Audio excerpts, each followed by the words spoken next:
So as a next step with this library, after we have restructured the code and separated the automated tests really from the example code and so on the previous video, and we have this really nice review thing plus the documentation, it was time to switch to the next task, which is about killing panics from the library. This library was created relatively long time ago, and back then we were not focusing on this too much, but since then we realized that it's really not a good idea if libraries raising panic in runtime anyhow, and I remembered that this library definitely even has some intentional points. So for example, in the monitoring where one creates metric instances, I saw this in the code. So somebody wants to get a counter metric instance, and if something does not look good, we get a panic instead of returning an error or something, and this is bad, because if you want to do lazy initialized metrics, it's bad. And these are the intentional things for whatever reason. There could be even more unintentional things which could lead to panic, and this is not good. So as an attack vector and improvement with the agent, and this was the whole thing I booted in the agent, I want to work with this. So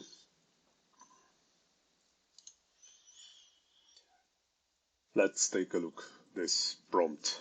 So first task, after we have everything booted in, I would like you to analyze and hunt for panics, because this is bad.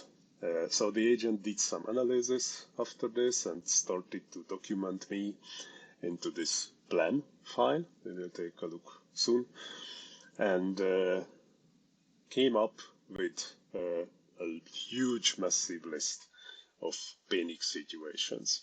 So I asked him afterwards that, okay, let's distinguish from this point those panic scenarios which I just showed you, which is part of the real code, from the unintentional ones. And the agent just did. So it grouped the thing. I looked it through, and this was pretty okay. But now, of course, the next step will be that we will start to change code, right? And don't forget that we don't have that much tests so far. It's just a really kickoff set to validate the API of the library quickly.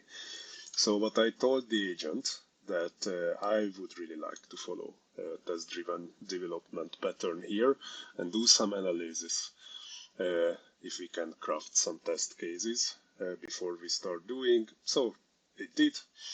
It even grouped with the findings, as you see here, with what is easy, what is a bit more tricky. And then at the end of the day, basically, I'm now just jumping it over.